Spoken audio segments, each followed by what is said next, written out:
Good morning, everybody. Can we give a round of applause for Keaka for that amazing song?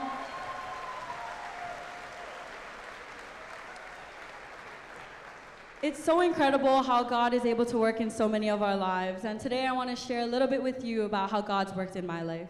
So to start off, good morning, everybody. If someone had asked me in one word, what does the resurrection mean to you? There's so much that comes to my mind. How does one person wrap up the death of Jesus Christ and then the resurrection 3 days later in just one word? All that pain, all that sorrow, and later on, all that joy in just one word. I sat with it for a little while, and I came to the conclusion that the word that I choose is enough. Now I know that that might sound a little bit odd, but bear with me, I'll get there. So for those of you who don't know me, my name is Makamae Davis. I'm a senior here at Kamehameha Schools, and I was born on Maui, but I've been raised in Nanakuli my whole life. And I've gone to Kamehameha Schools my entire life as well from kindergarten. Now, if I had to describe myself in just one word, the word I'd use to describe myself is a juxtaposition. Now, don't worry if you don't know what that word means.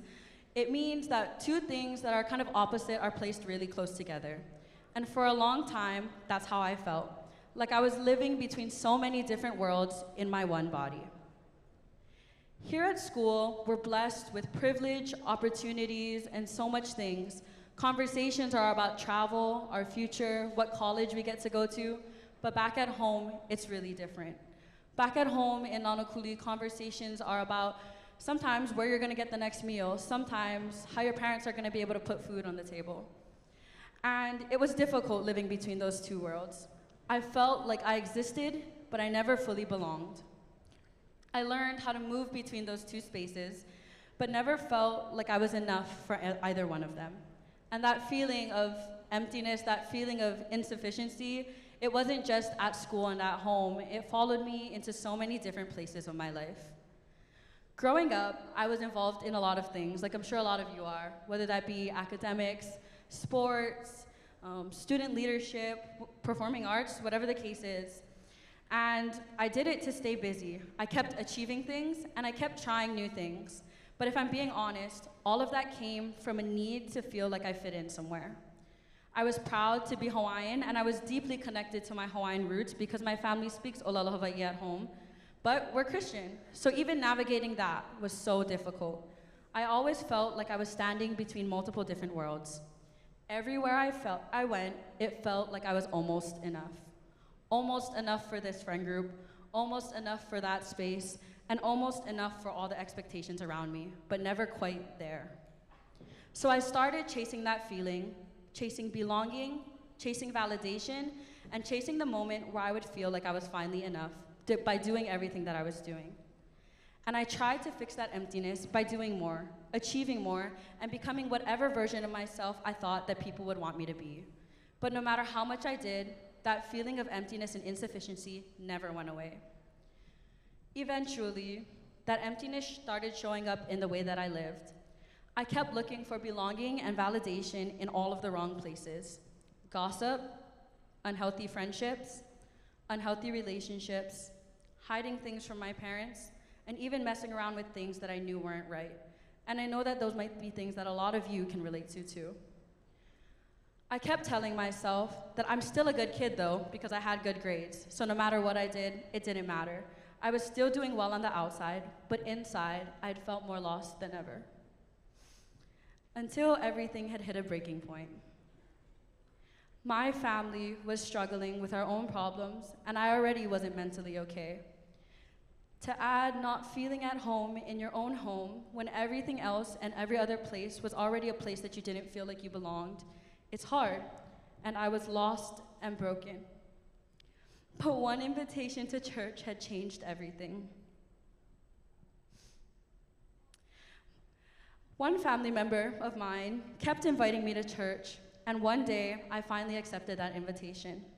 I decided that I would go, not to enjoy it, but just to get out of the house.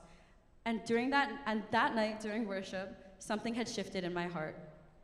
For the first time, I had encountered Jesus personally, not just the version that I had grown up hearing about, but the loving, healthy, healing, fulfilling presence of a Savior who loved me enough to chase after me, even when I was running away from him and towards the world.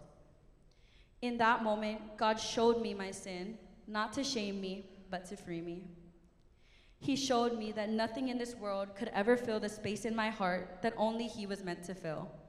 And when I finally surrendered my life to him, something incredible started to happen. Little by little, I watched God start healing the broken places in my life. And then I began to see him heal my family too. My mom, my dad, and my 2 little brothers all began deepening their relationship with Jesus. And that is exactly what resurrection means to me. It means that Jesus didn't just come to forgive your sins, he came to heal what was broken. For so long, I was searching for belonging everywhere else. But the belonging that I was chasing was always there, right in front of me, in God and in Christ. My identity, my worth, and my purpose was never meant to come from what I do, how much I do, or where I fit in. It comes from who I belong to. And because of that, I finally understand what it means to be enough.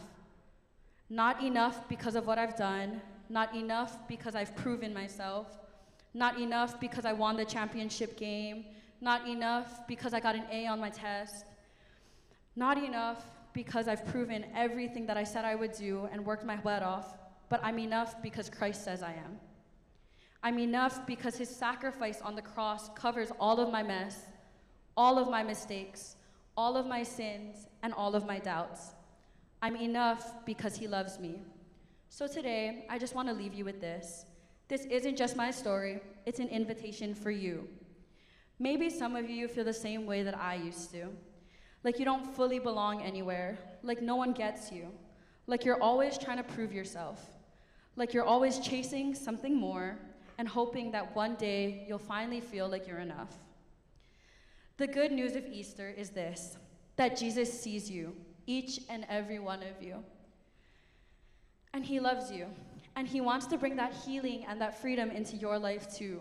It's not just for me, it's not just for my family, it's not just for the perfect kid who gets straight A's, wins state championships, and performs the best.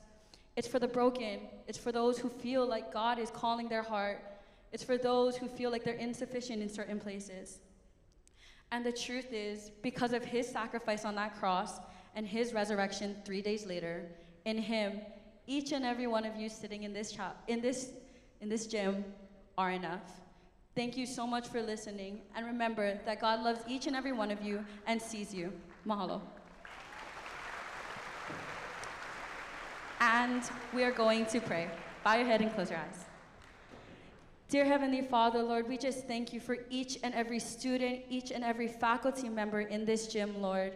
We thank you that you have made each and every one of us enough through your sacrifice on that cross. Lord, we ask that you fill this place with your presence, Lord, that each and every one of us have a boldness and just the calling on our heart to come and answer the call, to know that we are made sufficient when we follow you.